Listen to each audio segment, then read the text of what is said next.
O prato de vatapá fumegava na minha frente, com aquele cheirinho de dendê que sempre me deu água na boca. Era meu prato preferido desde menina, quando mamãe fazia lá em Abaetetuba. Mas naquele dia havia algo diferente. Um amargor sutil que senti logo na primeira colherada.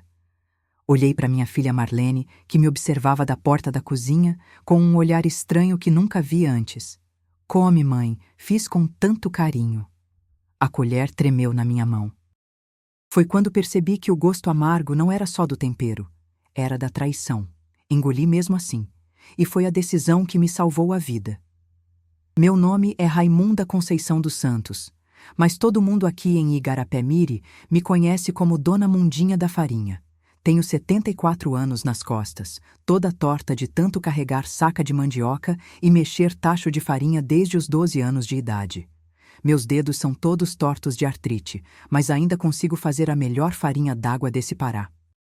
Moro na mesma casa de madeira que construí com meu finado marido José, que Deus o tenha, na entrada da cidade, pertinho do Trapiche. Toda manhã acordo com o canto do galo, faço meu café no fogão a lenha e vou cuidar das minhas plantas. Ou ia, antes daquele dia que mudou tudo. A vida toda me sacrifiquei pelos meus 3 filhos, principalmente pela Marlene, a caçula. O José Raimundo, o mais velho, saiu de casa cedo para trabalhar em Belém.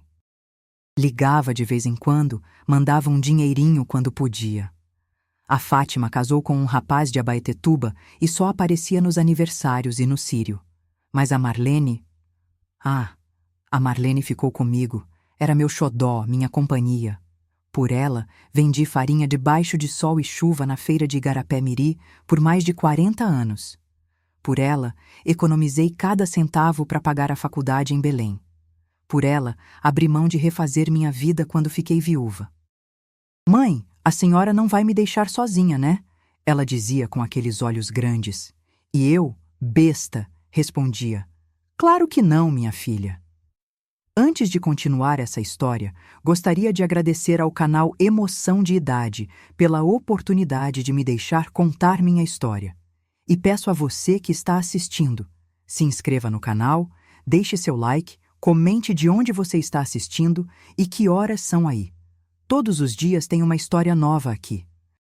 Nunca imaginei que minha própria filha, sangue do meu sangue, pudesse querer me ver morta. Os remédios para a pressão que eu tomava todos os dias começaram a faltar no postinho. Não se preocupe, mãe, eu compro para a senhora, Marlene dizia. E eu agradecia a Deus pela filha atenciosa que tinha. Mal sabia que aqueles comprimidos que ela me dava não eram os mesmos da receita. Só fui descobrir tarde demais. Ou cedo demais, dependendo de como se olha. Porque na hora que fechei os olhos naquela mesa de jantar, depois do vatapá envenenado, ouvi algo que uma mãe nunca deveria ouvir.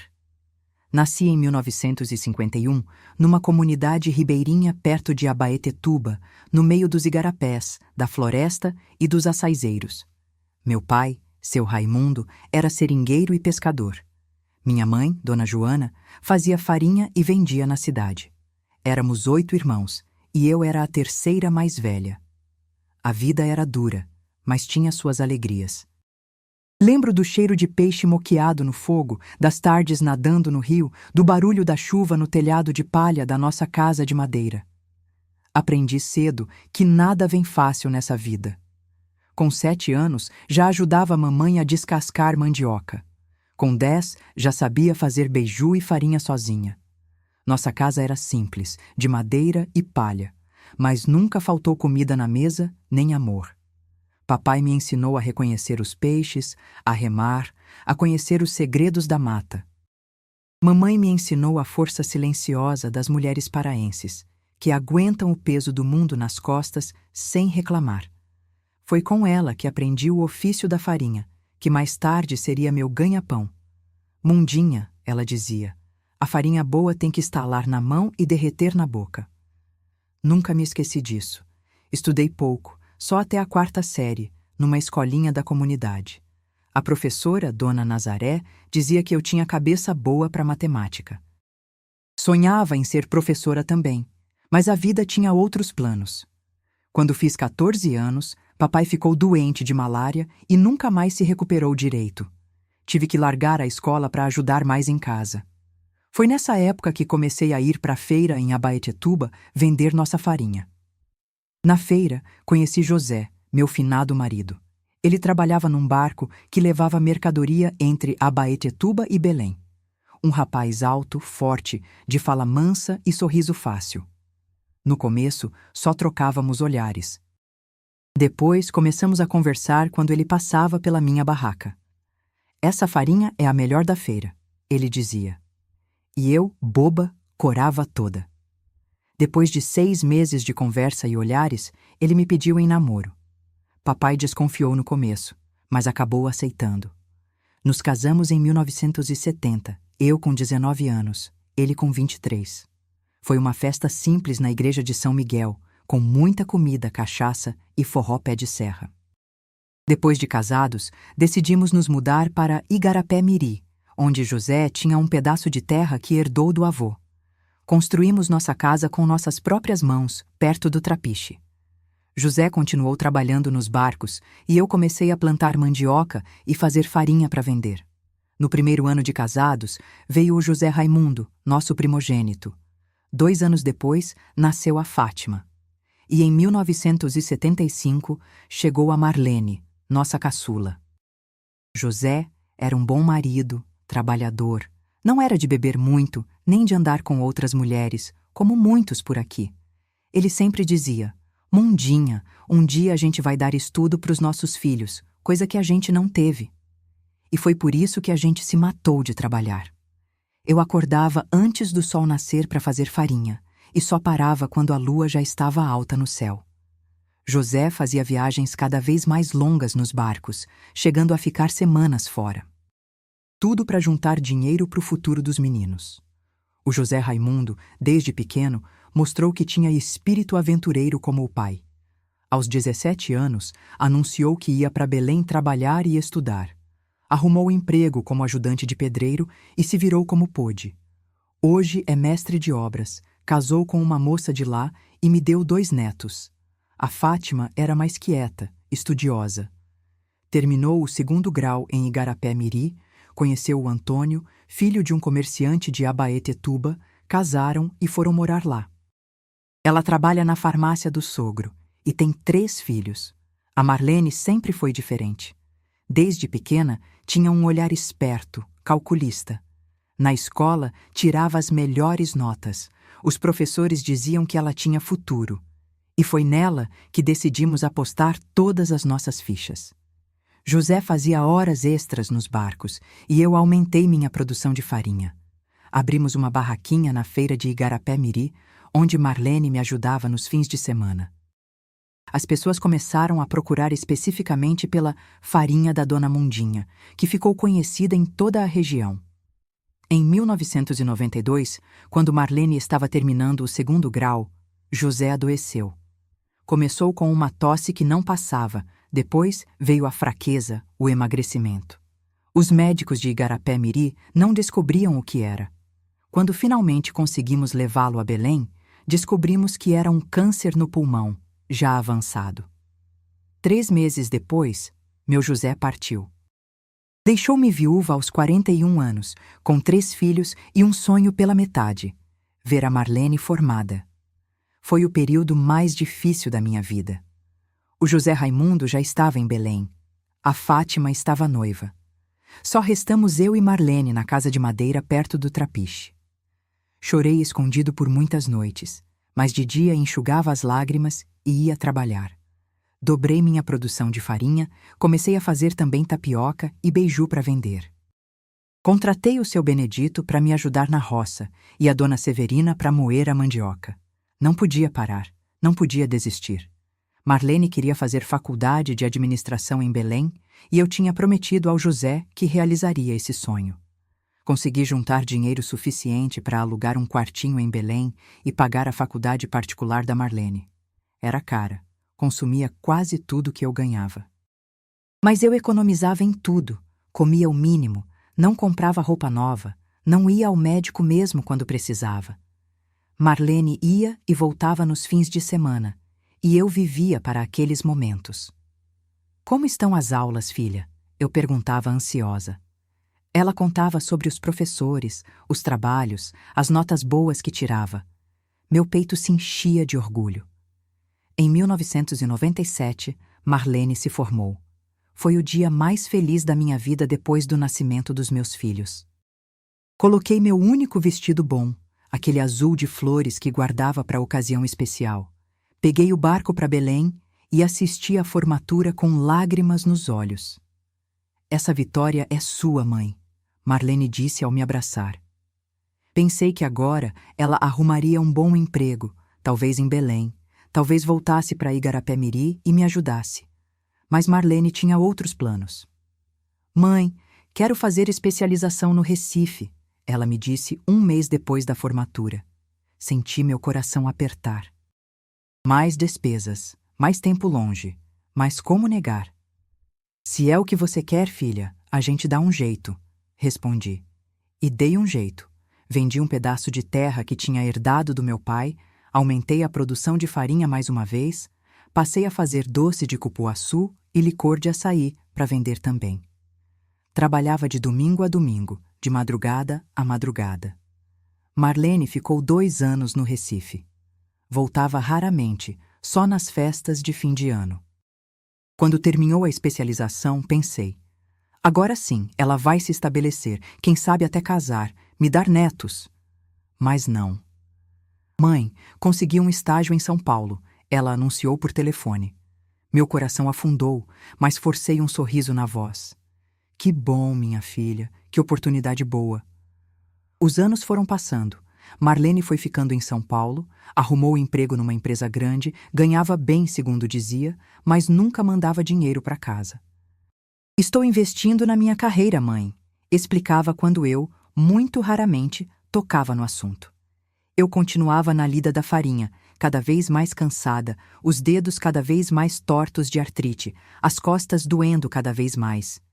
Em 2003, com 52 anos, comecei a sentir os primeiros sintomas de pressão alta.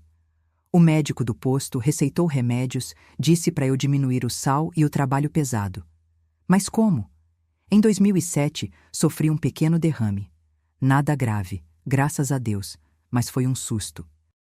Fiquei uns dias no hospital de Abaetetuba e pela primeira vez em muitos anos, todos os meus filhos se reuniram. José Raimundo veio com a esposa, muito atencioso, ofereceu ajuda financeira que aceitei pela primeira vez. Fátima ficou comigo no hospital, me dando banho, cuidando da minha alimentação. E Marlene? Marlene apareceu no 3º dia, ficou olhando meus exames com uma cara estranha. Mãe, a senhora não pode mais morar sozinha, Marlene disse quando eu tive alta. Vou voltar para Igarapé-Miri e cuidar da senhora. Fiquei surpresa e emocionada. Depois de tantos anos longe, minha caçula voltava para casa. Mas e seu emprego em São Paulo, filha? Perguntei. Posso trabalhar de casa pela internet, ela respondeu. Não entendi direito o que isso significava, mas fiquei feliz. Marlene voltou comigo para casa em Igarapé-Miri. No começo, tudo parecia um sonho. Ela assumiu as compras, a limpeza da casa, me levava ao médico regularmente. Até convenceu o doutor do posto a aumentar meus remédios de pressão. Mãe, a senhora precisa se aposentar, Marlene disse um dia. Já trabalhou demais. Com a ajuda dela, dei entrada na minha aposentadoria como trabalhadora rural. Depois de alguns meses, comecei a receber meu benefício. Não era muito, mas para quem viveu a vida inteira com tão pouco, parecia uma fortuna.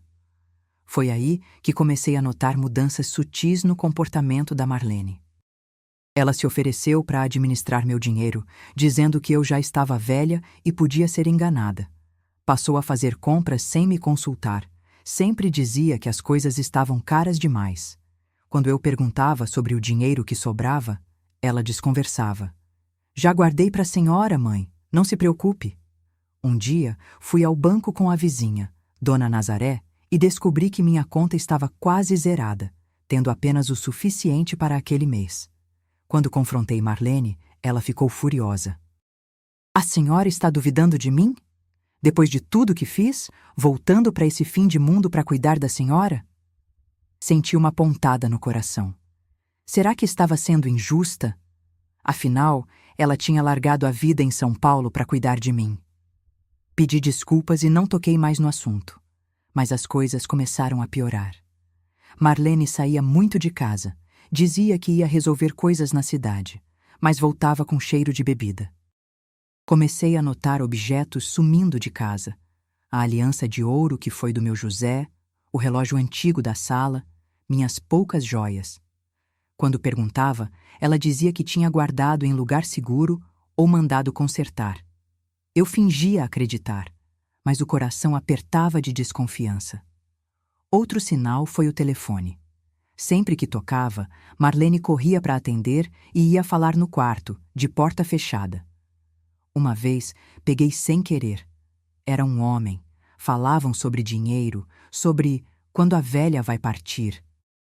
Desliguei assustada, com as mãos tremendo. Será que tinha ouvido direito?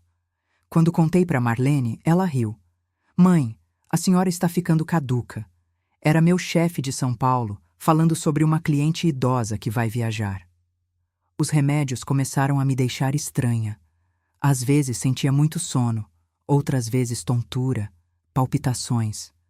Quando comentava com Marlene, ela dizia: é normal, mãe, é da idade. Comecei a desconfiar dos remédios que ela me dava. Um dia, escondi um comprimido debaixo da língua e mostrei para Dona Nazaré, minha vizinha. Mundinha, esse não parece remédio de pressão, não, ela disse preocupada. Foi nessa época que comecei a notar Marlene conversando muito com o Dr. Alberto, médico novo do posto de saúde. Eles se falavam aos cochichos e, quando eu me aproximava, mudavam de assunto. Uma vez, ouvi sem querer: quanto tempo mais, doutor? E ele respondeu: paciência, com a saúde dela, não vai demorar. Minha desconfiança aumentou. Comecei a fingir que tomava os remédios, mas jogava fora quando ela não estava olhando. Passei a comer menos da comida que ela preparava, dizendo que estava sem apetite. Notei que ela insistia especialmente quando fazia meus pratos preferidos: vatapá, peixe frito com açaí, tacacá. Come, mãe, fiz com tanto carinho. E eu, cada vez mais desconfiada, comia só um pouquinho. Naquele dia, em junho de 2009, Marlene fez vatapá, meu prato preferido. Insistiu tanto que acabei comendo uma colherada cheia. Foi quando senti aquele gosto amargo. Meu coração disparou, entendi tudo num instante. Mas em vez de confrontá-la, tive uma ideia. Coloquei mais uma colherada na boca, mas não engoli. Quando ela se virou para pegar água, cuspi disfarçadamente no guardanapo. Então comecei a gemer, a levar a mão ao peito. Mãe, mãe, o que foi? Marlene perguntou, se aproximando. Fechei os olhos, deixei meu corpo amolecer na cadeira e caí no chão. Fiquei imóvel, respirando o mais superficialmente que podia. Senti os dedos de Marlene no meu pescoço, checando meu pulso. Deve ter sentido algo, porque me sacudiu de leve. Mãe! Continuei imóvel. E então ouvi as palavras que nunca pensei que ouviria da boca da minha própria filha. Finalmente, achei que não ia morrer nunca, velha teimosa. Fiquei ali, caída no chão da cozinha, fingindo que estava morta, enquanto ouvia minha própria filha comemorar minha partida. Cada palavra dela era como uma facada no meu peito, mas mantive os olhos fechados, a respiração fraca, o corpo imóvel. Anos descascando mandioca me ensinaram a ter paciência, a aguentar a dor sem reclamar. Acabou! Finalmente acabou! Marlene andava de um lado para o outro. Não precisava abrir os olhos para saber que ela estava sorrindo. Agora a casa é minha, a aposentadoria é minha. Posso voltar para São Paulo e alugar esse terreno. Meu coração doía mais que qualquer dor física que já senti na vida. Nem quando perdi meu José, sofri tanto. A morte é parte da natureza, mas a traição de um filho é contra todas as leis de Deus. Enquanto ela falava, me lembrava de Marlene pequena, correndo pela beirada do rio, me chamando de Mainha, pedindo para eu contar história antes de dormir. Como aquela menina doce tinha se transformado nesse monstro que agora festejava minha morte. Senti quando ela me cutucou com o pé. Bateu as botas mesmo. Então a ouvi pegar o telefone e discar. Doutor Alberto, é a Marlene. Deu certo, ela morreu. Sim, como combinamos. O senhor vai emitir o atestado sem perguntas, né? Ótimo, o dinheiro já está na sua conta. Foi quando entendi que o médico do posto também estava envolvido. Então era isso. Os remédios trocados, o aumento das doses, os olhares cúmplices que eu via entre os dois. Tudo fazia sentido agora. E o enterro? Ouvi o doutor perguntar do outro lado da linha. Vamos fazer amanhã mesmo, Marlene respondeu. Quero resolver logo. Os meus irmãos? Vou ligar para eles agora. Vou dizer que ela morreu dormindo, tranquila. Eles nem vão desconfiar. Depois que desligou, senti Marlene se aproximar de mim novamente. Por um instante, pensei que ela fosse me abraçar, chorar a morte da mãe, mostrar algum resquício de amor. Mas não. Ela apenas pegou a chave que eu sempre carregava no bolso do avental, a chave da caixinha de madeira onde eu guardava minhas economias, escondida embaixo da minha cama. Onde será que a velha guardava a escritura da casa? Ela murmurou, remexendo nos meus bolsos. Deve estar com aqueles papéis velhos dela. Ouvi seus passos se afastando, indo para o meu quarto. Era a minha chance. Abri os olhos, tentei me levantar, mas senti uma tontura forte. O pouco que tinha comido do vatapá já fazia efeito. Arrastei-me até a porta dos fundos, consegui abri-la com esforço e saí para o quintal. A noite estava escura, sem lua. Melhor assim. Apoiei-me nas paredes, nas árvores e fui me afastando da casa. Precisava chegar até a casa de Dona Nazaré, minha vizinha e amiga de tantos anos. Mas não consegui. A tontura aumentou, as pernas fraquejaram e caí perto do pé de cupuaçu. Foi a última coisa que lembro antes de apagar completamente. Acordei com o sacolejo de um carro. Abri os olhos assustada, sem entender onde estava.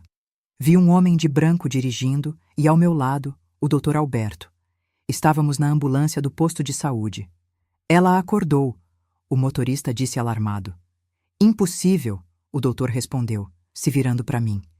Quando nossos olhares se encontraram, vi o pânico nos olhos dele. Dona Raimunda?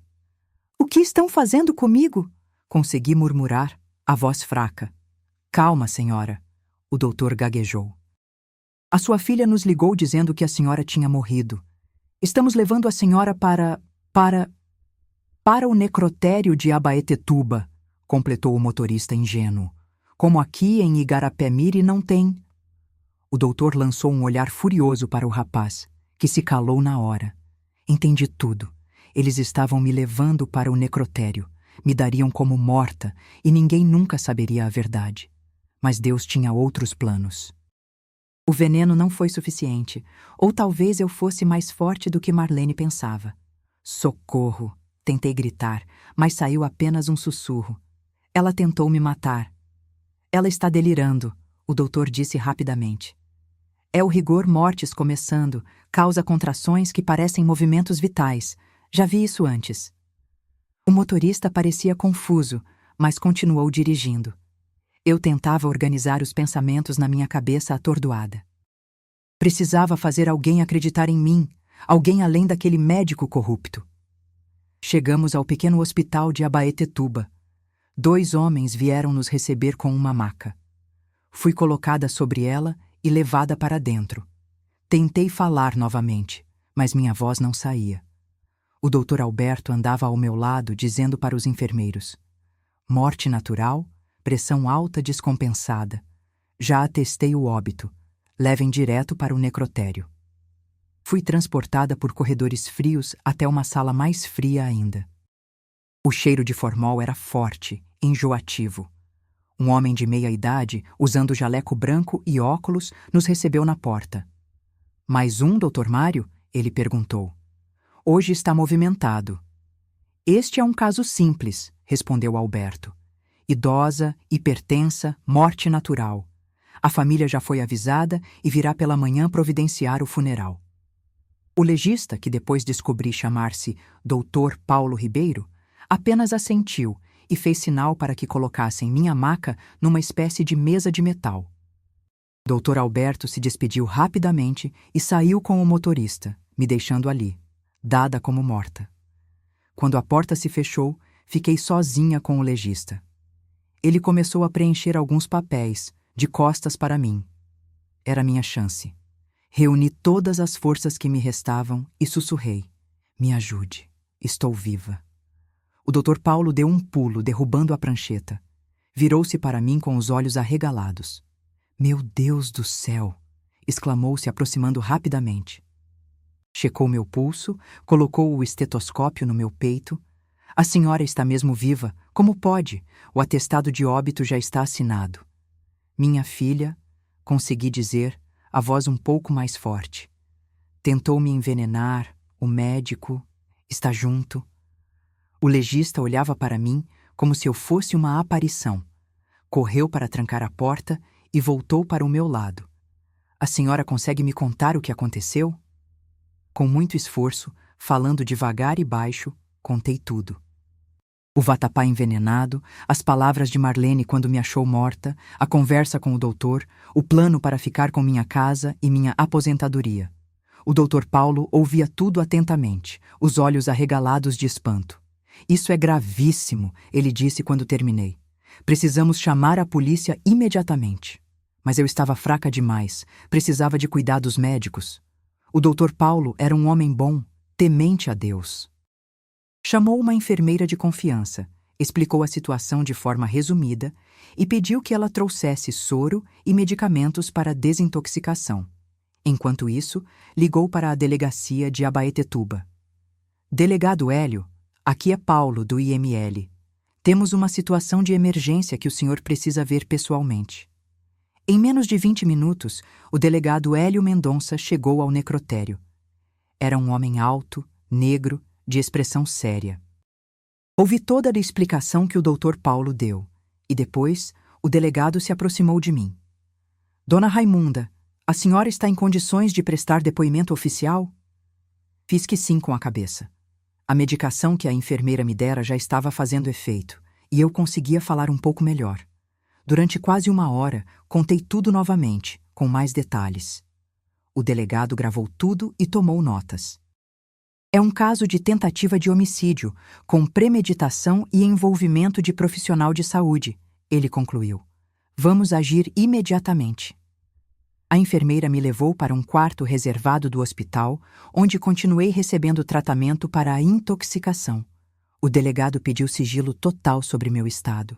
Oficialmente, eu continuava morta. Isso daria tempo para a polícia agir sem alertar os culpados. Naquela mesma noite, policiais foram discretamente até minha casa em Igarapé-Miri. Encontraram Marlene remexendo em todos os meus documentos, separando objetos de valor, já fazendo uma lista do que venderia depois do enterro. Foi presa em flagrante. Na delegacia, confrontada com as evidências, acabou confessando tudo. O plano era mais elaborado do que eu imaginava. Há anos Marlene planejava se livrar de mim. Nunca tinha trabalhado em São Paulo como dizia. Tinha se envolvido com jogo, contraído dívidas, vivido de pequenos golpes. Quando soube do meu derrame em 2007, viu a oportunidade perfeita. Voltou para Igarapé-Miri, fingindo preocupação, mas seu objetivo era claro: conseguir minha aposentadoria, vender a casa que tanto sacrifício nos custou e voltar para a cidade grande com o dinheiro. O Dr. Alberto, recém-chegado ao posto de saúde, foi fácil de corromper. Por R$ 10.000, aceitou trocar meus remédios por outros que, lentamente, iam deteriorando minha saúde. Quando percebeu que o processo era muito lento, Marlene decidiu acelerar as coisas com o veneno no vatapá. Uma mistura de chumbinho com comprimidos macerados. Enquanto eu estava no hospital recuperando, outra cena se desenrolava em Igarapé-Miri. José Raimundo e Fátima foram avisados pela polícia, não por Marlene, sobre o que tinha acontecido. Chegaram desesperados à delegacia, onde encontraram a irmã algemada. A confusão foi grande. Gritos, choro, acusações. José Raimundo quase avançou sobre Marlene, foi contido pelos policiais. "Como você pôde fazer isso com nossa mãe?" Fátima gritava em lágrimas. "Vocês nunca se importaram com ela." Marlene retrucou, amarga. Eu fiquei presa naquele fim de mundo, cuidando dela, enquanto vocês viviam suas vidas. Nós oferecemos ajuda tantas vezes, José Raimundo disse. Você sempre dizia que estava tudo bem, que conseguia cuidar de tudo sozinha. Foi então que muitas coisas vieram à tona. As cartas que nunca chegaram até mim. Os telefonemas que Marlene dizia que eu estava dormindo ou passando mal demais para atender. O dinheiro que meus outros filhos mandavam e que nunca vi. Marlene tinha me isolado completamente, cortando meus laços com o resto da família para poder executar seu plano sem interferências. Enquanto isso, no hospital, eu oscilava entre a lucidez e a confusão. A medicação para combater o veneno me deixava sonolenta, e eu tinha pesadelos terríveis onde Marlene criança me chamava, pedindo colo, e de repente se transformava em uma cobra que se enrolava no meu pescoço. Acordava gritando, e a enfermeira vinha me acalmar.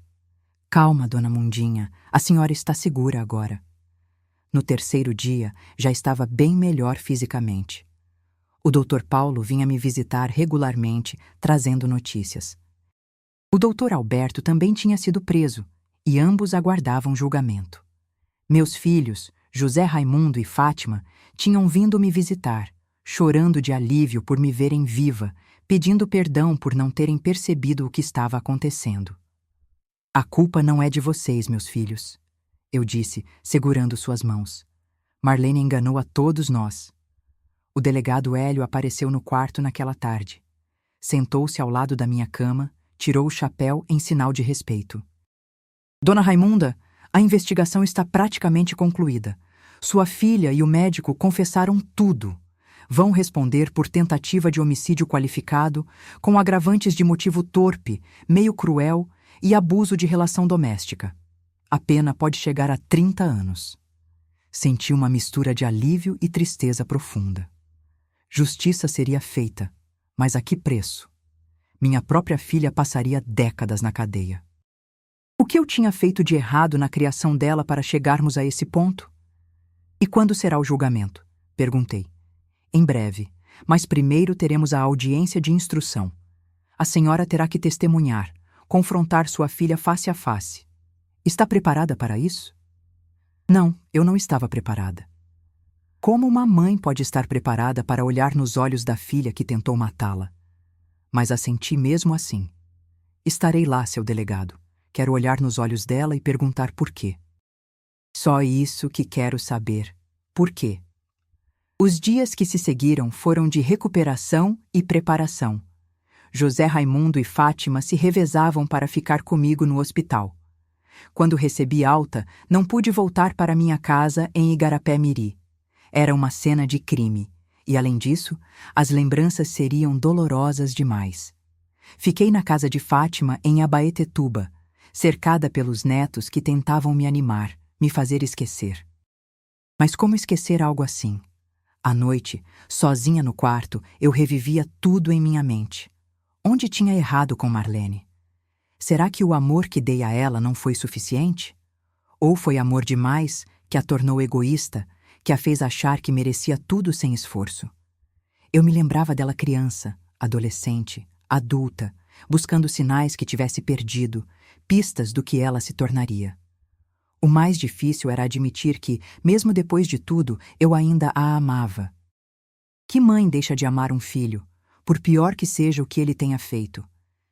Era um amor ferido, sangrando, mas ainda era amor, e isso me consumia por dentro. A data da audiência de instrução chegou mais rápido do que eu esperava. Era um dia quente de agosto. O sol castigava as ruas de Abaetetuba quando chegamos ao fórum. José Raimundo me acompanhava, me dando o braço para eu não cair. As pernas ainda estavam fracas, seja pelo veneno, seja pela idade, seja pelo peso do que eu ia enfrentar. O fórum estava cheio. A notícia tinha se espalhado por toda a região. Não é todo dia que uma filha tenta matar a mãe para ficar com a herança. Havia até repórteres do jornal de Belém. Mantive a cabeça baixa. Não queria que fotografassem meu rosto abatido, meus olhos inchados de tanto chorar. Entramos na sala de audiência. O juiz, Dr. Cláudio Ferreira, já estava em seu lugar. O promotor, um jovem de aparência séria, organizava seus papéis. O defensor público que representava Marlene conversava com ela em voz baixa. E lá estava ela, minha filha, algemada, vestindo o uniforme laranja da prisão, mais magra do que eu me lembrava. Nossos olhares se encontraram por um instante. Vi algo em seus olhos que não consegui decifrar. Arrependimento, raiva, vergonha. Ela desviou o olhar rapidamente. O juiz deu início à audiência. Primeiro foram ouvidas as testemunhas, o Dr. Paulo, o delegado Hélio, a enfermeira que cuidou de mim. Depois foi a vez do Dr. Alberto, que tentava minimizar seu envolvimento, dizendo que tinha sido coagido por Marlene. Por fim, chegou minha vez. Com passos vacilantes, fui até a cadeira de testemunhas. Fiz o juramento de dizer a verdade, embora soubesse que nenhum juramento era necessário. Que mãe mentiria para prejudicar a própria filha? Contei tudo, desde o princípio. Minha voz falhava em alguns momentos, especialmente quando falava dos sacrifícios que fiz para criar os filhos, para dar educação a Marlene. A sala estava em silêncio absoluto. Vi lágrimas nos olhos de algumas pessoas da plateia. E qual era sua relação com a ré antes desses acontecimentos? Perguntou o promotor. Ela era minha filha caçula, meu xodó, respondi, a voz embargada. Dei tudo o que podia por ela, trabalhei dia e noite para pagar seus estudos. Quando meu marido morreu, continuei sozinha para que ela pudesse se formar, ter uma vida melhor que a minha. A senhora notou alguma mudança no comportamento dela quando voltou de São Paulo para cuidar da senhora? No começo, não. Ela parecia carinhosa, preocupada. Depois comecei a notar coisas estranhas, telefonemas secretos, dinheiro sumindo, remédios que me deixavam tonta. Quando terminei meu depoimento, o juiz perguntou se eu queria dizer algo diretamente para Marlene. Era minha chance de perguntar o que me atormentava dia e noite. Filha, disse, olhando diretamente para ela. Por quê? O que eu fiz para merecer isso? O silêncio na sala era absoluto. Todos os olhos se voltaram para Marlene. Por um momento, ela manteve o olhar baixo. Então, lentamente, ergueu o rosto e me encarou. Você nunca me deixou viver minha própria vida, ela disse, a voz fria. Sempre sufocando, sempre cobrando gratidão, me fazendo sentir culpada por cada sacrifício que escolheu fazer. Você não fez por mim, fez por você mesma, para se sentir a mãe perfeita, a santa sofredora. Suas palavras me atingiram como um tapa. Era assim que ela via todo o meu amor, todo o meu esforço, como uma forma de controle, de manipulação. Eu só queria que você tivesse uma vida melhor que a minha, filha. Consegui dizer, as lágrimas escorrendo. Melhor. Ela riu, amarga. Me mandando para longe e depois me fazendo voltar para esse fim de mundo? Me cobrando cada centavo que gastou comigo, me apresentando para todo mundo como minha filha formada, como se eu fosse um troféu seu? Foi então que percebi. Marlene tinha uma visão completamente distorcida do meu amor. Onde eu via sacrifício, ela via controle. Onde eu via oportunidade, ela via prisão. De alguma forma, em algum momento, nossos corações tinham começado a falar línguas diferentes e nunca tínhamos percebido. A audiência continuou, mas eu mal ouvi o resto. Estava presa naquela revelação dolorosa. Minha filha tinha tentado me matar, não apenas por dinheiro, mas por ressentimento acumulado por anos, por uma interpretação torta de cada gesto de amor que fiz. Ao final, o juiz determinou que Marlene e o Dr. Alberto permanecessem presos até o julgamento. Enquanto ela era levada para fora, nossos olhares se cruzaram uma última vez. Não havia mais raiva em seus olhos, apenas um vazio que me doeu mais que qualquer palavra que ela pudesse dizer. Saí do tribunal apoiada no braço de José Raimundo, me sentindo mais velha e cansada do que nunca. Os repórteres tentaram me abordar, mas meu filho os manteve afastados. No carro a caminho da casa de Fátima, permaneci em silêncio, tentando processar tudo o que tinha acontecido. Mãe, José Raimundo disse suavemente. A senhora não teve culpa. Crescemos na mesma casa, com o mesmo amor. Eu e Fátima nunca vimos suas ações como ela descreveu. Marlene sempre foi diferente, sempre quis mais, nunca estava satisfeita. Suas palavras eram gentis, mas não aliviavam minha dor. Afinal, que mãe não se culpa quando um filho se perde no caminho? Mesmo quando todas as evidências mostram que fizemos o melhor que podíamos? Nas semanas seguintes, a notícia se espalhou por todo o Pará. Onde quer que eu fosse, as pessoas me olhavam com uma mistura de curiosidade e pena. Em Igarapé-Miri, quando finalmente voltei para buscar algumas roupas e objetos pessoais, os vizinhos vieram me ver, trazendo comida, oferecendo ajuda, dizendo palavras de conforto. Dona Nazaré chorou ao me abraçar. Eu desconfiava que tinha algo errado, comadre, mas nunca pensei que fosse algo tão terrível. A casa estava como Marlene tinha deixado.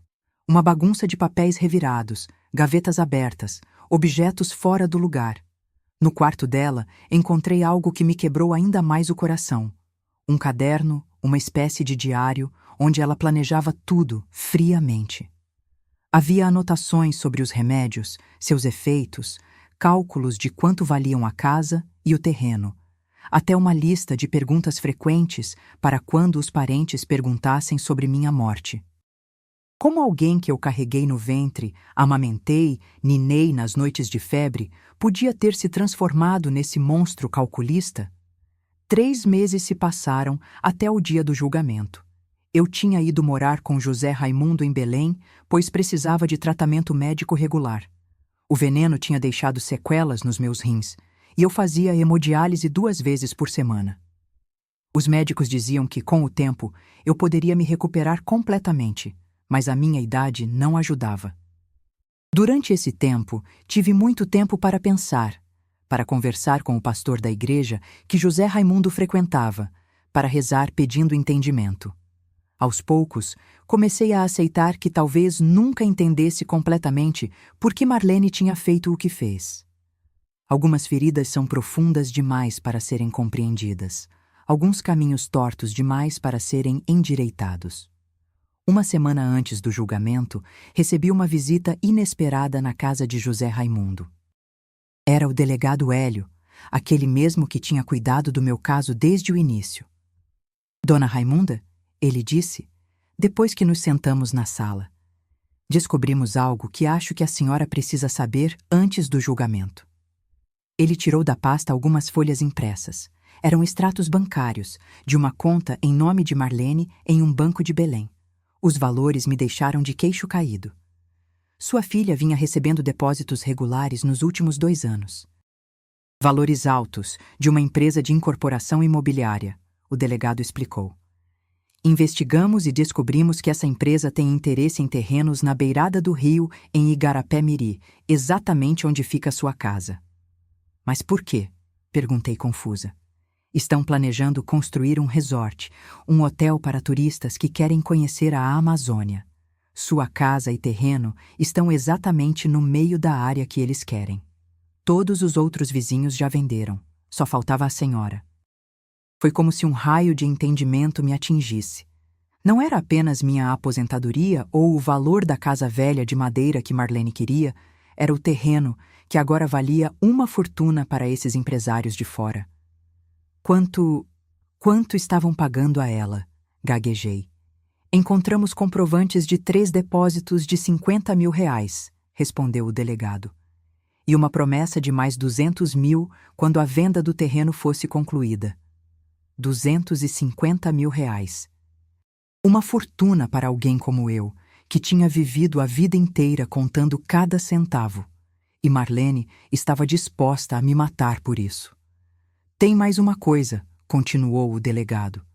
A empresa não sabia do plano dela, claro. Eles estavam negociando normalmente, pensando que ela estava convencendo a senhora a vender.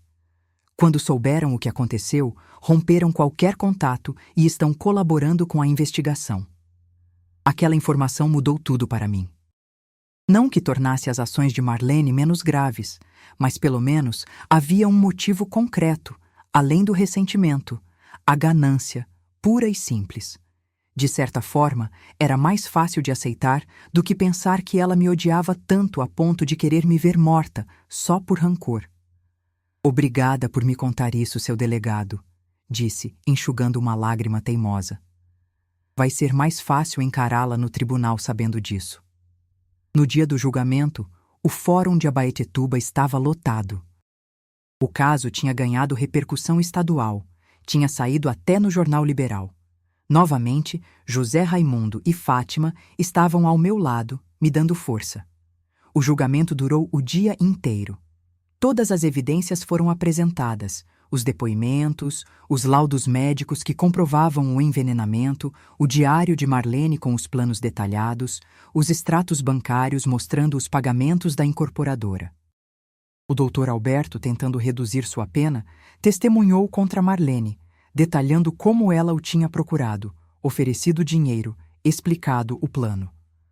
O advogado de defesa tentou argumentar que Marlene tinha problemas psicológicos, que não estava em plena capacidade mental quando planejou tudo.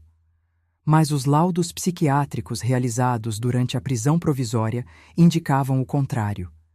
Ela estava perfeitamente consciente de seus atos, tinha planejado tudo friamente. Durante todo o processo, observei minha filha. Ela permanecia de cabeça baixa, evitando olhar para mim ou para os irmãos. Só erguia o rosto quando o juiz ou os advogados dirigiam perguntas diretamente a ela, e mesmo assim respondia com monossílabos ou frases curtas. Quando chegou a hora da sentença, o juiz Cláudio Ferreira fez um longo discurso sobre a sacralidade dos laços familiares, sobre como o crime de Marlene ofendia não apenas a lei dos homens, mas a lei divina, o mandamento de honrar pai e mãe. Diante de todas as evidências apresentadas, ele concluiu, este tribunal condena a ré Marlene dos Santos a 25 anos de prisão por tentativa de homicídio qualificado contra sua mãe, com as agravantes de motivo torpe, meio cruel e abuso de relação doméstica. O réu Alberto Mendes é condenado a 15 anos por cumplicidade no mesmo crime e por violação da ética médica. A sala irrompeu em murmúrios.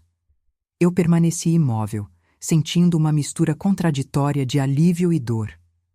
Justiça tinha sido feita, mas a que preço?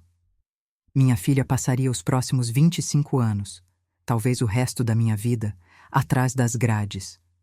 Quando os policiais vieram buscar Marlene para levá-la de volta à prisão, algo inesperado aconteceu.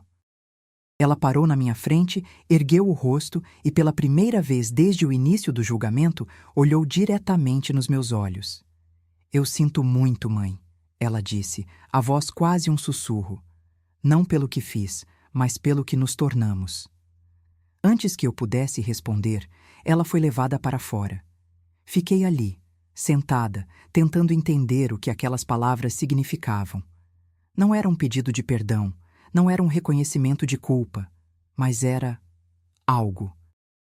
Um reconhecimento de que nossa relação tinha se quebrado muito antes daquele vatapá envenenado, de que ambas tínhamos parte nessa ruptura, ainda que só ela tivesse escolhido o caminho do crime. Depois do julgamento, vieram as decisões difíceis. Eu não podia mais voltar para Igarapé-Miri. As memórias eram dolorosas demais, e os olhares curiosos dos vizinhos me seguiriam para sempre.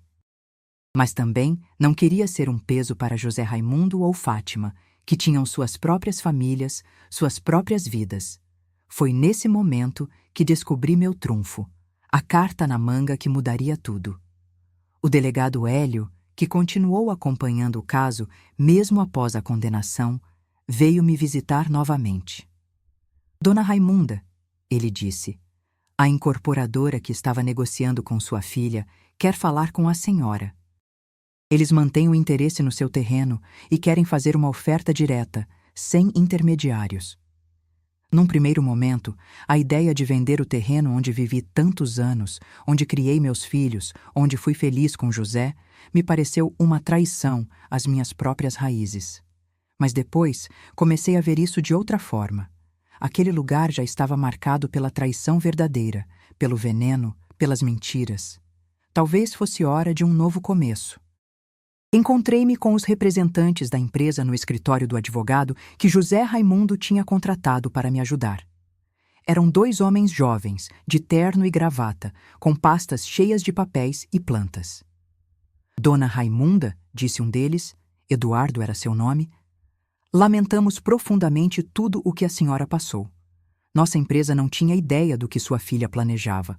Acreditávamos que ela estava apenas intermediando a negociação com a senhora. Eu sei disso, respondi. O delegado me explicou tudo. Gostaríamos de retomar a negociação diretamente, continuou ele. Estamos planejando um resort ecológico que vai trazer desenvolvimento para a região. Sua propriedade é a última que precisamos adquirir para iniciar o projeto. E quanto estão oferecendo? Perguntou meu advogado, Dr. Marcos. Eduardo abriu sua pasta e tirou um papel. Era uma oferta formal, com o logotipo da empresa e todos os detalhes legais. O valor me fez engasgar. R$300 mil. Mais do que eu jamais sonhei ter na vida, mais do que o que tinham oferecido a Marlene. Por que mais do que ofereceram à minha filha? Perguntei desconfiada. O valor do terreno subiu nos últimos meses, com a aprovação do projeto pela prefeitura, Eduardo explicou. E também queremos compensar de alguma forma pelo transtorno, mesmo que não tenhamos responsabilidade no que aconteceu. Olhei para Dr. Marcos, que assentiu discretamente. A oferta era legítima e muito boa. Preciso pensar, respondi.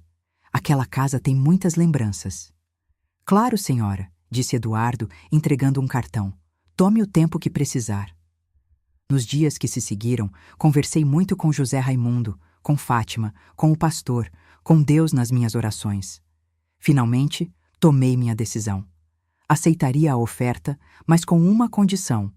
Parte do dinheiro seria usada para construir uma casa para mim, pequena, mas confortável, perto da casa de José Raimundo em Belém. A senhora tem certeza, mãe? Perguntou José Raimundo. Não precisa se mudar só por minha causa. Posso ir para Igarapé-Miri e cuidar da senhora. Não é por você, meu filho, respondi. É por mim. Preciso de um novo começo e quero ficar perto dos meus netos, ver eles crescerem, coisa que não pude fazer antes. O negócio foi fechado em outubro de 2009.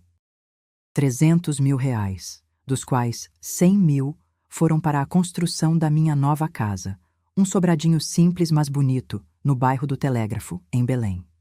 O restante coloquei na poupança e em alguns investimentos que Dr. Marcos me recomendou. A mudança foi mais fácil do que imaginei. Não levei muita coisa da casa antiga. Apenas algumas fotos, a máquina de costura que era da minha mãe, a Bíblia do meu José, algumas roupas. O resto deixei para trás, como quem deixa para trás um capítulo doloroso da vida. Minha nova casa ficava a 2 ruas da casa de José Raimundo. Era pequena, mas arejada, com uma varanda onde coloquei minhas plantas, uma cozinha onde eu podia fazer meus quitutes, 2 quartos, um para mim e outro para quando os netos quisessem dormir na casa da avó. Aos poucos, fui fazendo amizade com os vizinhos, conhecendo a feira do bairro, a igrejinha da esquina, me adaptando à vida na cidade grande. Os meses foram passando, e com eles, as feridas foram cicatrizando, tanto as físicas quanto as da alma. Meus rins se recuperaram, não precisava mais de hemodiálise. A pressão alta continuava, mas controlada com os remédios certos dessa vez. O coração... o coração demorou mais. Algumas noites ainda acordava chorando, sonhando com Marlene criança pedindo colo, ou Marlene adulta me servindo o vatapá envenenado. 6 meses depois da mudança, recebi outra visita inesperada. Era o diretor do presídio feminino, onde Marlene cumpria a pena. Dona Raimunda, ele disse, depois que o convidei a entrar e servir um café. Sua filha tentou tirar a própria vida na semana passada. Senti o chão sumir debaixo dos meus pés. Por um instante, voltei àquela mesa de jantar, sentindo o gosto amargo do veneno. Ela conseguiu? Perguntei com a voz fraca. Não, os agentes chegaram a tempo. Ela está na enfermaria agora, sob observação. Por que o senhor veio me contar isso? Perguntei, tentando entender. Ela deixou uma carta, ele respondeu, tirando um envelope do bolso. Endereçada à senhora. Normalmente toda a correspondência de presos é lida antes, mas achei que neste caso a senhora merecia receber diretamente. Peguei o envelope com mãos trêmulas. Agradeci ao diretor, que se retirou dizendo que estaria à disposição se eu quisesse visitar Marlene no presídio. Fiquei horas olhando para aquele envelope antes de ter coragem de abri-lo. Quando finalmente o fiz, encontrei várias páginas escritas com a letra apressada de Marlene. Começava assim: Mãe, quando você ler isso, provavelmente já não estarei mais aqui. Não mereço viver depois do que fiz. Não espero seu perdão, nem acho que existe perdão para algo assim. Mas antes de partir, preciso que você saiba toda a verdade. Nas páginas seguintes, Marlene contava sua história. Como desde adolescente sentia que não pertencia àquele lugar, como sonhava com a vida na cidade grande, como a pressão para corresponder às expectativas que depositei nela a sufocava. Falava dos anos em São Paulo, não estudando como me fazia acreditar, mas vivendo uma vida de festas, dívidas, relacionamentos abusivos. Como conheceu pessoas ligadas ao jogo ilegal, como se envolveu em pequenos golpes para pagar dívidas. Quando voltei para cuidar de você, ela escrevia, já estava afundada até o pescoço em problemas. Os agiotas ameaçavam me matar. Foi quando apareceu a proposta da incorporadora. Vi ali minha salvação. No começo, realmente pensei em te convencer a vender o terreno. Mas você era tão apegada àquela casa, falava tanto em preservar o legado do papai. Comecei a te ver como um obstáculo. E então conheci o Dr. Alberto, tão facilmente corruptível, tão ganancioso quanto eu mesma. Ela detalhava como o plano foi tomando forma, como cada passo a afastava mais da possibilidade de voltar atrás, como o desespero e a ganância foram corroendo qualquer resquício de humanidade, de amor filial que ainda pudesse existir. Eu me tornei um monstro, mãe, ela concluía. E não há lugar para monstros neste mundo. Sinto muito por todo o sofrimento que causei. Não espero que você entenda ou perdoe. Só queria que soubesse que, no fim, reconheço o mal que fiz. Adeus, mãe. Marlene. Quando terminei de ler, estava banhada em lágrimas. Não eram lágrimas apenas de dor, mas de um estranho alívio. Finalmente entendia, ou começava a entender, o abismo que tinha se formado entre mim e minha filha. Não justificava suas ações, nada poderia justificar, mas pelo menos dava um contorno, uma forma ao monstro informe que tinha me assombrado nesses meses. No dia seguinte, tomei uma decisão que surpreendeu a todos, inclusive a mim mesma.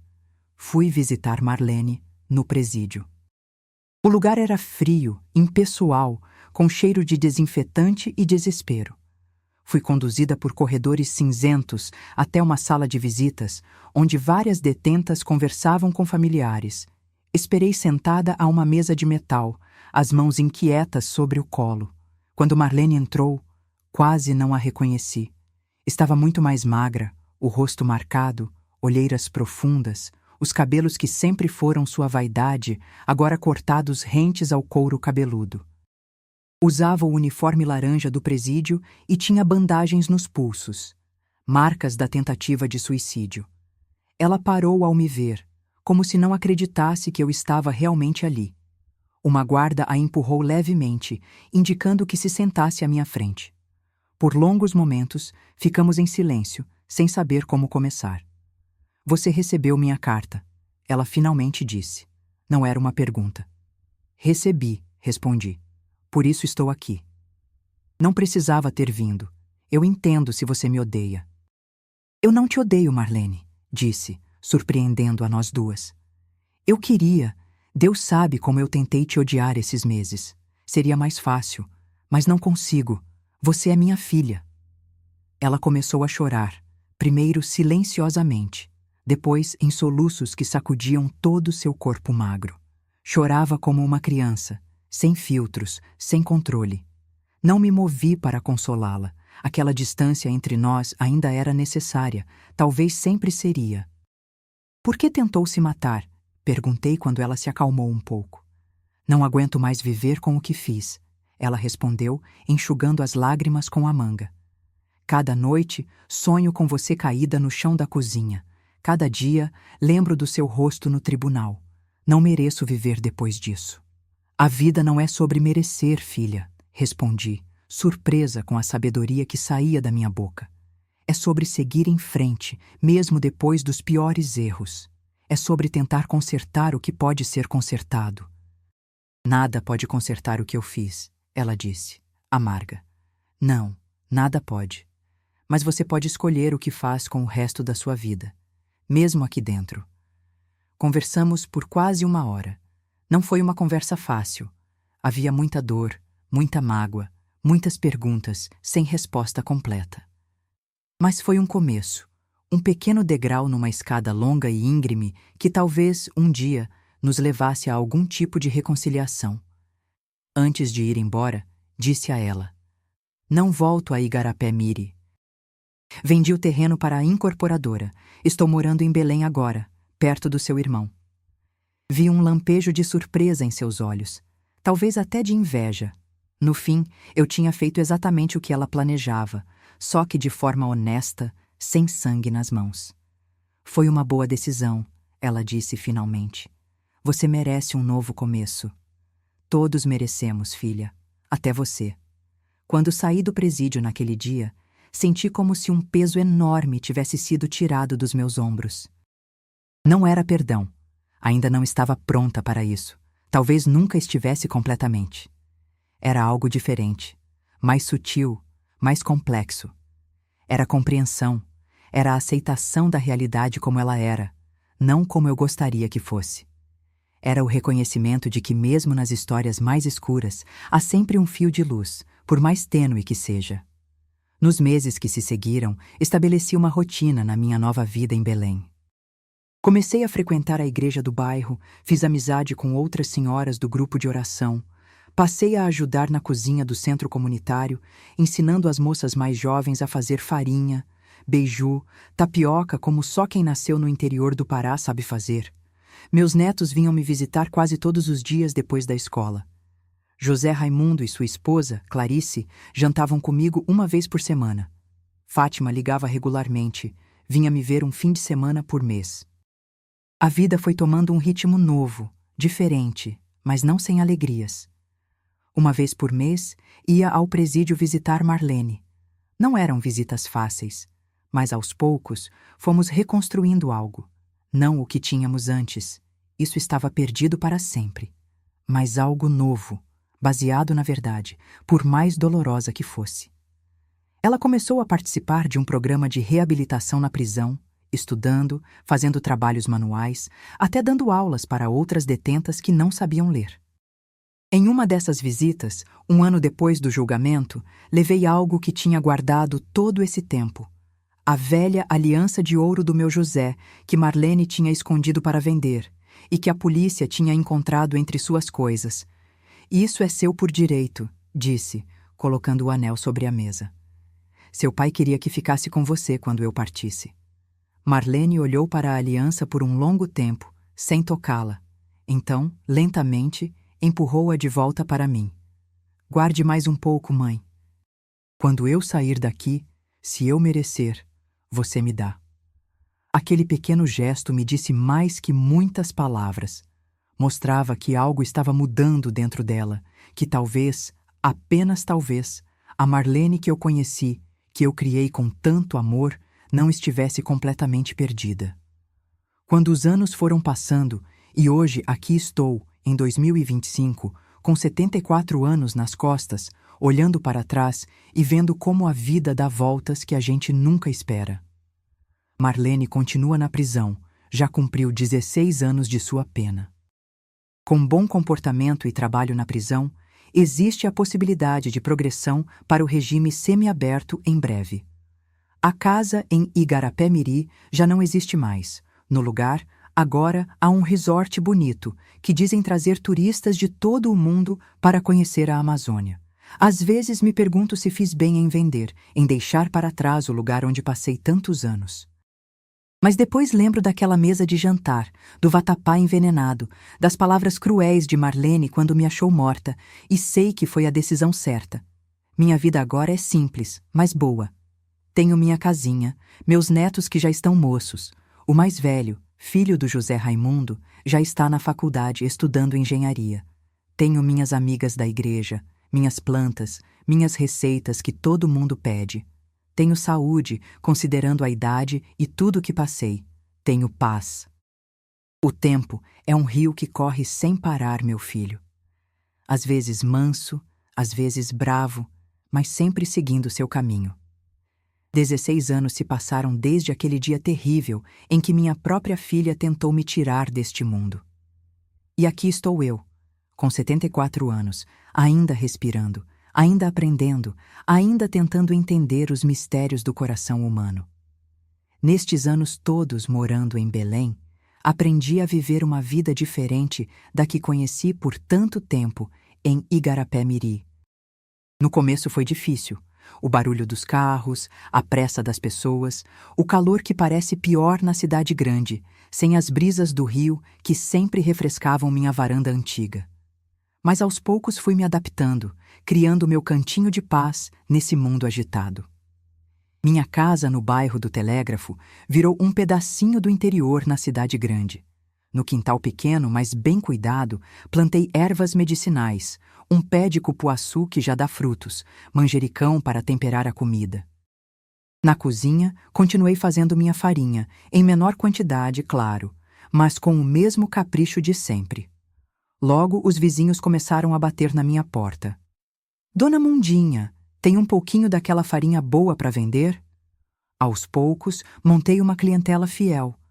Não precisava mais trabalhar, o dinheiro da venda do terreno me garantia uma velhice tranquila. Mas quem passou a vida inteira na lida não consegue ficar parado. Fazia farinha mais por gosto do que por necessidade, e isso tornava o trabalho mais prazeroso. Minhas mãos calejadas, com os dedos tortos de artrite, ainda sabiam o ponto exato do cozimento, a medida certa de tapioca. José Raimundo, meu filho mais velho, se tornou meu apoio mais firme.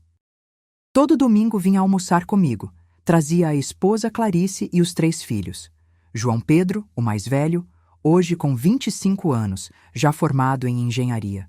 Mateus, de 22, estudante de direito, e Ana Clara, a caçulinha de 17, que está terminando o ensino médio e sonha em ser médica.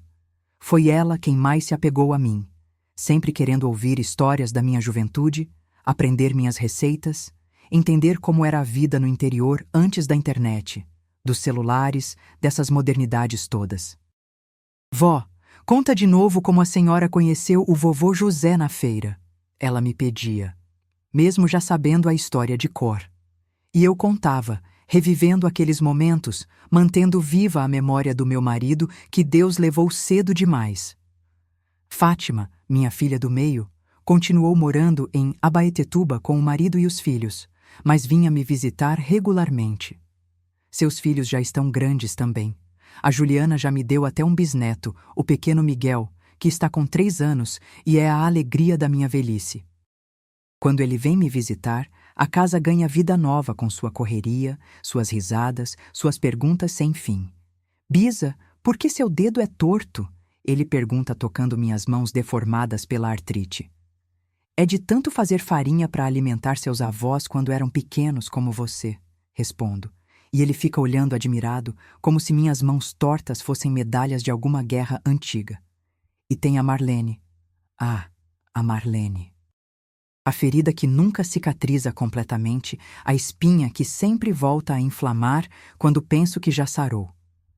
Durante esses anos todos, mantive minhas visitas mensais ao presídio. No começo, eram encontros tensos, cheios de silêncios desconfortáveis e lágrimas contidas. Mas com o tempo, algo foi mudando entre nós. Marlene, aos poucos, foi se transformando na prisão. Não de uma hora para outra, não como naqueles filmes onde o vilão de repente vira santo. Foi um processo lento, doloroso, com altos e baixos. Nos primeiros anos, ela ainda oscilava entre períodos de arrependimento profundo e outros de amargura, de culpar o mundo por seus problemas. Houve momentos em que pensei em desistir, em parar de visitá-la, especialmente quando ela dizia coisas como: se você tivesse vendido aquele terreno antes, nada disso teria acontecido. Mas algo dentro de mim, talvez o amor de mãe que nunca morre completamente, me fazia voltar no mês seguinte, e no outro. E no outro. Vi quando ela começou a estudar na biblioteca do presídio, quando se ofereceu para ensinar outras detentas a ler e escrever, quando começou a participar do grupo de trabalho artesanal, fazendo bolsas e tapetes que eram vendidos em feiras beneficentes. Em 2015, 6 anos após sua prisão, Marlene me contou que estava participando de um programa de reabilitação especial, com terapia individual e em grupo. Estou tentando entender por que fiz o que fiz, mãe, ela me disse numa visita. Não para me justificar, mas para nunca mais deixar aquele monstro tomar conta de mim. Foi a primeira vez que vi um brilho genuíno de arrependimento em seus olhos, não apenas pela punição que recebeu, mas pelo mal que causou. E foi também a primeira vez, em 6 longos anos, que permiti que ela segurasse minha mão durante a visita. Em 2018, Marlene recebeu autorização para estudar formalmente na prisão. Matriculou-se num curso de serviço social oferecido por uma faculdade que tinha parceria com o sistema prisional. Quero ajudar outras pessoas quando sair daqui, mãe, ela me disse. Sei que nunca vou poder desfazer o que fiz, mas talvez possa fazer algum bem no mundo para compensar um pouco. Confesso que fiquei desconfiada no começo. Marlene sempre teve esse dom de manipular, de dizer o que os outros querem ouvir. Mas aos poucos, seus atos começaram a confirmar suas palavras.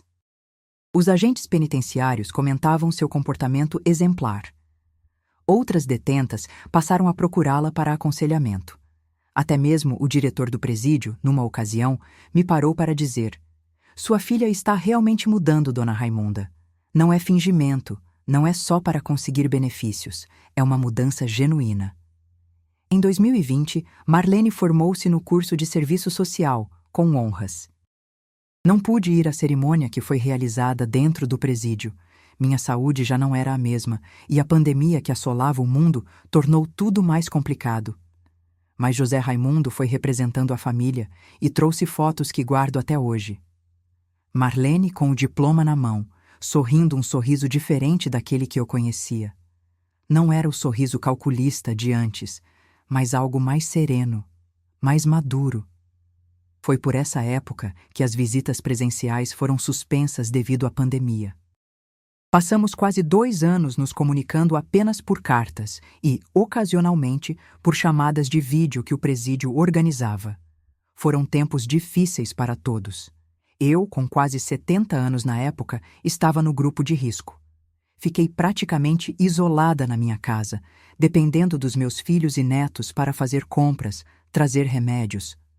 A solidão pesava, e eu pensava muito em Marlene, sozinha na prisão, sem nem mesmo o conforto de nossas visitas mensais. Numa dessas chamadas de vídeo, ela me perguntou algo que me pegou de surpresa. Mãe, a senhora acha que um dia vai conseguir me perdoar completamente? Fiquei em silêncio por alguns instantes, procurando dentro de mim a resposta mais honesta. Não sei, filha, respondi finalmente. Já perdoei muito, isso eu sei. Mas completamente? Não sei se alguém conseguiria. O que sei é que ainda te amo, apesar de tudo, e que acredito na sua transformação. Isso tem que bastar por enquanto. Ela assentiu, aceitando minha resposta sem protestar. A Marlene antiga teria argumentado, tentado me convencer, talvez até feito uma cena. Esta nova Marlene, forjada nos anos de prisão e reflexão, apenas aceitou. É justo, ela disse, e é mais do que eu mereço. Quando as visitas presenciais foram retomadas em 2022, notei mudanças físicas em Marlene. Tinha rugas ao redor dos olhos. Estava com 47 anos, afinal. Seus cabelos, que antes tinham sempre corte e pintura impecáveis, agora mostravam alguns fios brancos. Mas havia também uma mudança mais profunda, mais sutil, uma certa paz em seus gestos, uma aceitação no olhar. Comecei a dar aulas para as detentas mais jovens. Ela me contou. História, português, matemática básica. Muitas não terminaram nem o ensino fundamental. É gratificante ver quando entendem algo novo, quando percebem que podem ter um futuro diferente quando saírem daqui. Foi nesse dia que levei algo especial para ela. Um terço antigo, de madeira, que tinha sido da minha mãe. Não que Marlene fosse religiosa. Nunca foi, mesmo na infância. Mas aquele terço representava algo importante. Continuidade, tradição familiar, uma linha que não tinha sido completamente rompida apesar de tudo. Era da sua avó, expliquei, colocando o terço em suas mãos. Passou para minha mãe, depois para mim. Agora é seu. Marlene olhou para o terço por um longo tempo, passando os dedos pelas contas gastas pelo uso. Vi lágrimas se formando em seus olhos. Obrigada, mãe, ela disse simplesmente. E foi o suficiente. Em 2023, houve uma reviravolta que nenhum de nós esperava. O caso de Marlene foi selecionado para reavaliação num programa do governo estadual de revisão de penas para presos com bom comportamento. Após audiências e avaliações, sua sentença foi reduzida, e ela conseguiu progressão para o regime semiaberto. O que isso significava na prática era que Marlene poderia sair da prisão durante o dia para trabalhar, voltando para dormir. Uma ONG que trabalhava com reintegração de ex-detentos ofereceu-lhe um emprego como assistente social, ajudando outras mulheres que saíam do sistema prisional a reconstruir suas vidas. No dia em que Marlene saiu pela primeira vez em regime semiaberto, José Raimundo se ofereceu para buscá-la. Eu queria estar lá também, mas uma crise de pressão alta me manteve em casa. Quando eles chegaram, fiquei na porta esperando. Ver minha filha descendo do carro, vestindo roupas comuns em vez do uniforme do presídio, foi uma sensação estranha, como se o tempo tivesse voltado e avançado ao mesmo tempo. Ela parou diante de mim, hesitante, como se não soubesse se podia me abraçar. Abri meus braços e ela veio até mim. Foi um abraço desajeitado, cheio de emoções contraditórias, mas foi sincero. Bem-vinda, filha, eu disse. Naquele dia, preparei um almoço simples, peixe frito com açaí, como fazíamos lá em Igarapé-Miri. Comemos os três, eu, José Raimundo e Marlene, numa refeição cheia de assuntos leves, evitando tocar no passado doloroso. Depois, quando José Raimundo saiu para levar Marlene de volta ao presídio, ela parou na porta e disse: Obrigada pelo almoço, mãe. Estava com saudade do seu tempero. Da próxima vez, faço vatapá, respondi, e imediatamente me arrependi. Era uma referência direta ao prato que ela tinha usado para me envenenar. Vi o rosto dela empalidecer. Desculpe, murmurei. Foi sem pensar. Mas Marlene balançou a cabeça. Não, mãe, tudo bem. Não podemos fingir que o passado não existiu. Ele está ali, sempre vai estar. Temos que aprender a conviver com ele. Foi uma lição que levei comigo. Não podemos apagar o que aconteceu. Não podemos fingir que certas feridas não existem. Mas podemos escolher como lidar com elas, como seguir adiante apesar delas. Nos meses que se seguiram, Marlene foi ganhando mais autonomia no regime semiaberto. Seu trabalho na ONG era bem avaliado. Ela estava fazendo uma pós-graduação à distância em políticas públicas para a população carcerária e mantinha comportamento exemplar. Nosso relacionamento também foi se ajustando à nova realidade. Não éramos mais apenas a presidiária e a visitante, separadas por regras rígidas e mesas de metal. Éramos, aos poucos, voltando a ser mãe e filha, com todas as complexidades que isso implica. Um dia, em 2024, Marlene apareceu na minha casa com uma pasta cheia de papéis. Mãe, preciso te mostrar uma coisa, ela disse, séria. É um projeto que estou desenvolvendo na ONG. Era uma proposta de criação de uma cooperativa de mulheres em situação de vulnerabilidade, incluindo ex-detentas, para a produção de alimentos tradicionais paraenses, farinha, tapioca, beiju, doces regionais. O projeto incluía capacitação, suporte psicológico e estratégias de marketing para vender os produtos em feiras e para restaurantes. Queria que a senhora fosse a instrutora principal, Marlene explicou. Ninguém conhece a produção de farinha como a senhora. E seria uma chance de passar adiante esse conhecimento que está se perdendo. Fiquei olhando para aqueles papéis, impressionada não apenas com a proposta em si, mas com o que ela representava. Marlene estava tentando unir nossos mundos, criar algo positivo a partir da nossa história complicada. O que a senhora acha? Ela perguntou ansiosa diante do meu silêncio. Acho que é uma ideia muito boa, respondi finalmente. Mas não sei se tenho saúde para assumir esse compromisso. Posso ensinar algumas vezes, claro, mas não regularmente. Ela assentiu, compreensiva. Entendo. Podemos adaptar. A senhora ensina o básico, treinamos multiplicadoras. O importante é que esse conhecimento não se perca, que a senhora faça parte disso de alguma forma. Acabei aceitando participar do projeto como consultora e instrutora ocasional. Nos últimos meses de 2024 e início de 2025, dei algumas oficinas para o primeiro grupo de mulheres da cooperativa. Era estranho e emocionante ver aquelas jovens, muitas com histórias difíceis como a de Marlene, aprendendo a fazer a farinha como aprendi com minha mãe tantas décadas atrás. Em uma dessas oficinas, observei Marlene orientando as mulheres, explicando o projeto, mediando conflitos com paciência e firmeza. Ela havia se tornado uma líder respeitada, alguém capaz de inspirar confiança. Quem a visse ali jamais imaginaria seu passado sombrio. As pessoas mudam, pensei. Não todas, não completamente, mas mudam. Em junho de 2025, Marlene recebeu mais uma boa notícia. Devido ao seu histórico exemplar, poderia solicitar progressão para o regime aberto em breve. Isso significaria que ela poderia morar fora da prisão, precisando apenas se apresentar regularmente à justiça. Se for aprovado, vou precisar de um lugar para morar, ela me disse, cautelosa.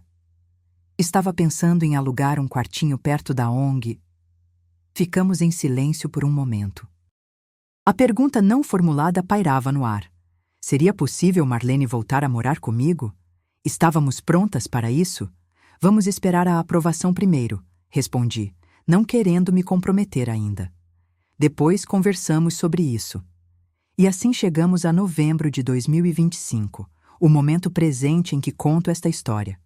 Marlene está aguardando a decisão sobre o regime aberto, que deve sair nos próximos dias. A cooperativa de mulheres já está funcionando, produzindo uma farinha que, se não é tão boa quanto a minha, e que mãe não acha que faz melhor que todo mundo. Já tem seus compradores fiéis. Minha saúde vai indo como pode. A pressão alta às vezes descompensa. A artrite dói mais nos dias de chuva, que não são poucos em Belém do Pará. Mas ainda acordo cedo todos os dias, cuido das minhas plantas, faço meu café no fogão, recebo visitas dos netos e bisnetos. Olhando para trás, para aquela noite terrível de 2009, às vezes parece que aconteceu com outra pessoa, em outra vida. Como pude sobreviver a algo assim? Como pude continuar vivendo, respirando, até encontrando pequenas alegrias depois de tamanha traição? A resposta, acho eu, está na capacidade que temos de nos reinventar, de construir novos significados mesmo das ruínas mais devastadoras. Nenhum de nós passa por esta vida sem cicatrizes. A diferença está no que fazemos com elas. Se as escondemos com vergonha, se as exibimos com raiva ou se as aceitamos como parte da nossa história, como marcas de batalhas que nos tornaram quem somos. Aprendi que o perdão não é um evento, mas um processo. Não acontece de uma vez, como um raio que ilumina a escuridão. Vem em pequenos momentos, em gestos mínimos, em decisões diárias. Perdoar Marlene tem sido assim. Um pouco cada dia, nunca completo, sempre em andamento. Aprendi também que a justiça e a misericórdia podem caminhar juntas. Marlene precisava pagar pelo que fez, e pagou, com 16 anos de sua vida atrás das grades. Mas também merecia a chance de se redimir, de construir algo melhor das cinzas do que destruiu. E aprendi, talvez acima de tudo, que o amor, esse sentimento tão cantado em verso e prosa, tão banalizado nas novelas, é mais complexo, mais resistente e mais transformador do que imaginamos. O amor de mãe, então, é um mistério que nem eu, depois de uma vida inteira, consigo explicar completamente. Como pude continuar amando a filha que tentou me matar? Não sei responder. Só sei que esse amor, machucado e cauteloso que seja, nunca morreu completamente. Quando as pessoas aqui no bairro descobrem minha história, e acabam descobrindo, pois em Belém, como no interior as notícias correm, sempre perguntam: Dona Mundinha, como a senhora conseguiu perdoar? Eu, no seu lugar, nunca mais queria ver essa filha na minha frente. O que respondo é que ninguém sabe o que faria no lugar do outro até estar lá. Que julgamos fácil quando a dor não é nossa. Que às vezes, perdoar é mais por nós mesmos do que pelo outro. Carregamos um peso menor quando largamos o fardo do ódio. Agora, a decisão que tenho pela frente é se permito que Marlene volte a morar comigo quando, e se, conseguir o regime aberto. Parte de mim ainda tem medo, é claro. Não um medo físico. Estou convencida de que ela mudou e não me faria mal novamente. É um medo mais sutil, de reviver memórias dolorosas, de tentar e falhar na reconstrução desse relacionamento fraturado.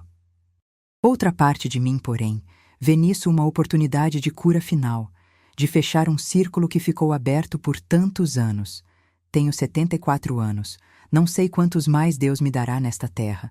Quero partir em paz, com menos arrependimentos possíveis. José Raimundo e Fátima têm opiniões diferentes sobre o assunto. Meu filho mais velho ainda não perdoou completamente a irmã. Ainda olha para ela com desconfiança nos raros momentos em que se encontram. Mãe, a senhora não tem obrigação de abrir sua casa para ela, ele me disse recentemente. Já fez mais do que muitas mães fariam, visitando-a todos esses anos. Fátima, sempre mais conciliadora, tem outra visão. Se a senhora se sente segura e quer tentar, acho que deve. Marlene pagou pelo que fez e parece realmente arrependida. Todo mundo merece uma segunda chance. No fim das contas, sei que a decisão é minha, e ainda não a tomei definitivamente. Estou orando, conversando com o pastor, pesando os prós e contras. Mas algo dentro de mim, aquele mesmo instinto que me fez fingir de morta naquela noite de 2009 e me salvou, me diz que talvez seja a hora de completar a jornada, de trazer Marlene de volta para casa e ver se podemos, nos anos que me restam, reconstruir algo que valha a pena. Antes de concluir essa história, quero deixar uma reflexão para você que me acompanhou até aqui. Todos nós enfrentamos traições na vida. Raramente tão dramáticas quanto a que vivi, é verdade, mas traições mesmo assim. Pessoas que amamos nos decepcionam, nos magoam, às vezes deliberadamente. O que fazemos depois disso define quem somos. Podemos nos entregar ao ódio, à amargura, ao desejo de vingança. Ou podemos escolher um caminho mais difícil, mais incerto, mas também mais libertador. O caminho da compreensão, do perdão possível, da reconstrução do que pode ser reconstruído. Não é um caminho reto nem fácil. Tem desvios, obstáculos, momentos de dúvida. Eu mesma, tantas vezes nestes 16 anos, me perguntei se estava fazendo a coisa certa ao manter contato com Marlene, ao permitir que ela continuasse presente na minha vida. Não tenho certeza absoluta nem mesmo agora. O que sei é que estou em paz com minhas escolhas. Que dormo tranquila à noite, sem o peso do ódio me consumindo. Que encontrei uma forma de seguir vivendo que honra tanto a dor que senti quanto a esperança que nunca perdi completamente. E talvez esse seja o maior aprendizado desta minha longa vida, que é possível sobreviver aos piores golpes, às traições mais profundas, e ainda assim manter acesa uma pequena luz de esperança. Que podemos ser quebrados e remendados, feridos e cicatrizados, e que essas cicatrizes, embora nunca desapareçam completamente, podem se tornar marcas de uma história de superação, não apenas de dor. Se você chegou até aqui, eu te agradeço do fundo do meu coração. Se inscreva no canal e deixe seu like. E se você realmente me acompanhou até o fim dessa jornada, comenta aí embaixo a palavra renascimento. Só quem assistiu vai entender o significado. Agradeço ao canal Emoção de Idade por essa oportunidade de compartilhar minha história. Quem sabe a próxima não seja ainda mais parecida com a sua. Um abraço apertado dessa velha aqui.